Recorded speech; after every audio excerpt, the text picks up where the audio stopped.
Welcome back, guys. Today we've got another competition gun video. Today we're going over my 1911. It is a Tisas 1911 45 ACP. We'll start with this cool two-tone finish I got going on. That's not a factory offering. It's not custom either. I just ordered a second slide for it. And stainless was all they had in stock. I would have got blued if they had blued in stock, but they had stainless. So I went with that one.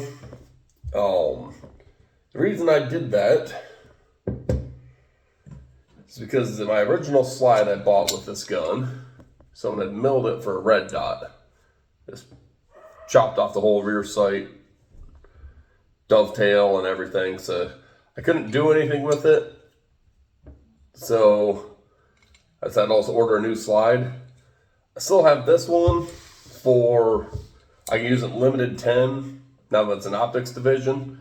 But at the time when I was doing that, I was doing it for single stack division. And you couldn't use optics in limited 10 quite yet. I shot this with this slide and dot and this compensator on it. Shot it in open division. Didn't do particularly good, but it was more just, I just bought this gun a month before, or in the month before. So I'm like, well, that would be a really fun gun to shoot. It's a cool gun, so I like shooting cool guns. So I thought it'd be fun to use. Didn't do very good. But, so I've still got this around. So I'd still use this for limited 10. We'll see if I do. If I shoot this gun on limited 10, I'll probably still just run it with irons. If you guys watch any of my other videos or any of the videos where I use a gun with a dot, I'm pretty much always sitting there, where the hell is the dot? Like, beginning of every stage, I'm sitting there hunting for the dot. I'm not very good with red dots. I'm working on it, dry firing more. We'll get there. But as of right now, I was like, I'd probably do better shooting this with irons than I did with a dot. So, and I prefer irons. So we'll just probably stick with what we like. As far as what I've done to this gun, other than the two-tone finish, it's got Sweetheart grips on it with a witch riding an M14. So I think that's cool. Kind of neat. I like them. They are acrylic, so they're very smooth. So not the best grips for competition or really anything. These are pretty smooth, but it looks cool. So we're going for vibes on this one. To help with that issue though, of them being smooth, on the front and back strap, I've got the Gorilla grip tape, like non-slip tape they have for like steps and stuff. So I've got that wrapped around here. Then put the grips on to hold it all in place. Just noticed a little bit ago, it's starting to peel off here, so I'm gonna need to redo that. It's starting to crack. And that is actually taping down the grip safety. You see that move? A lot of guys do that. I never really seem to mind the grip safety too much, but I do. Like just having that taped down, not have to worry about it. These grips are pretty wide. Like a lot of 1911 grips are fairly thin. These are fairly wide for 1911 grips, and they're blocky. And they're pretty square. So this grip tape back here adds a little bit of thickness also on the front and the back, which works for me because I've got pretty good sized hands. So it fills up a little bit better for me. Other stuff I've done with it, I've got a Wilson Combat extended mag release, which works pretty good. I like how it comes back a little ways. I did have to carve out a little bit of the grip here so it would clear, but that's no big deal. Just whittled away at it with a pocket knife. In the bottom, I've got a Wilson Combat Magwell. I like these ones. They're nice and small. Now, I think the look of the 1911, like they look really good. I like the great big competition mag wells on here. Where it's got a pretty good looking gun and you got a cereal bowl on the bottom of it. Sometimes it can look cool, other times I think it just looks goofy.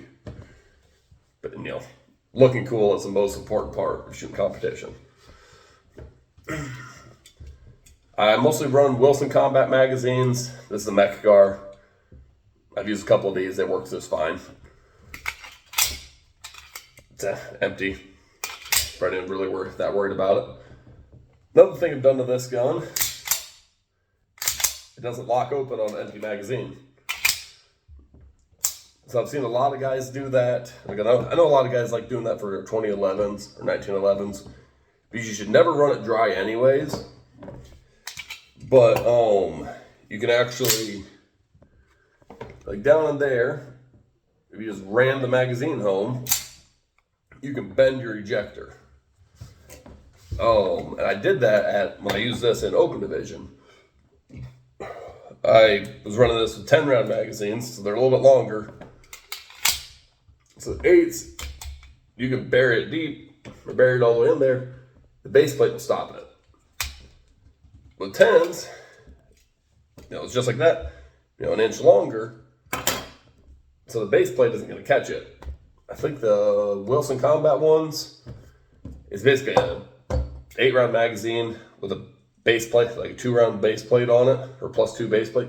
So those ones you probably won't have that issue. I bought a few Mechgars because they're half as much and I'm cheap. The Wilsons are probably better. So make your own decisions. But so I was running those. I ran completely empty, grabbed a mag, rammed it home with the force of 1,000 suns, as one of my friends likes to tell me. Just, it was a reload with a semi-auto that I didn't fumble. So it just slammed in there and it wedged it in. And the slide was locked back. My magazine was wedged in there. And we couldn't get it out. We had to think what to do. So I held the gun like this. Well, an RO came over with a hammer and a punch and tapped on the magazine and drove it out. And that was in the middle of the stage. Like it killed that stage. And I was going pretty good too. But yeah, so you live and you learn. So what I did was I took the slide stop out and I ground off the piece that sticks inside the gun. That'll catch your follower here. It'll catch that, and I'll push this up into here. I ground that off, but I also ground off, if you can see it, a little tooth on the slide stop. So, like up in here, can't really see it. Eventually I'll get a stainless one of these, just for the two-tone look of everything I have. But for now, I pretty much just have to take my word for it. That right there, little tooth, you can't see where I ground it off.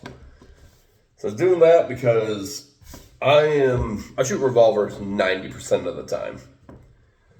10% of the time I shoot a semi-auto, I kind of struggle with them. My grip's wrong because I'm kind of just winging it.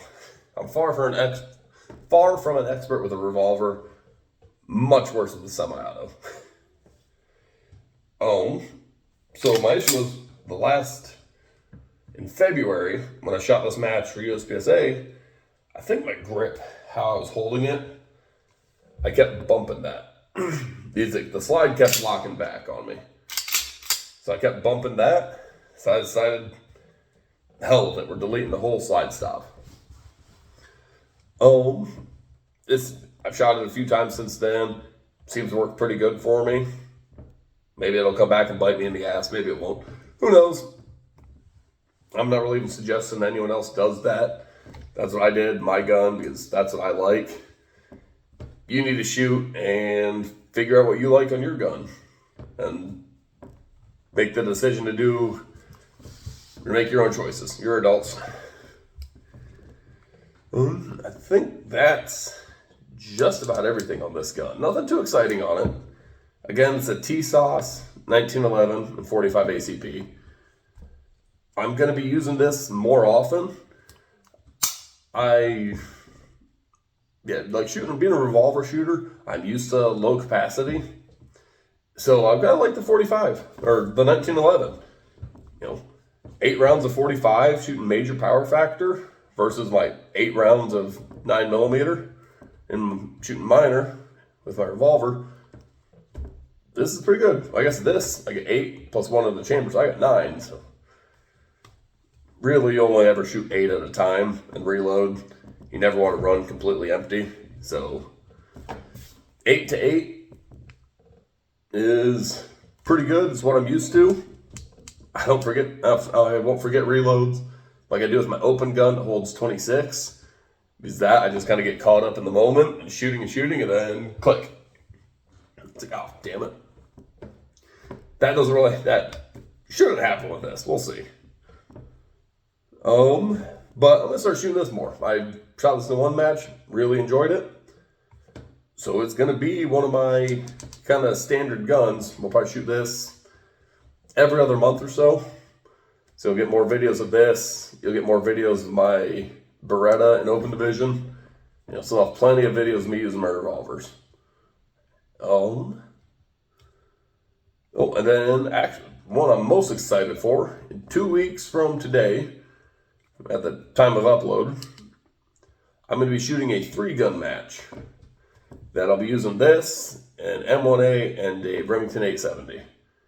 Kind of a Vietnam theme I'm going for. I'll have a full video going over that stuff here in a couple of weeks. I think maybe next week, maybe the week after. So we'll go more into detail about what I'm using, what I'm wearing, what I'm using to carry my equipment, stuff like that. Because that's going to be a fun one. So don't want to miss out on that one. Be sure to subscribe, like the videos, leave comments. I think that's all I have for you guys. I'll see you in the next one. Thank you.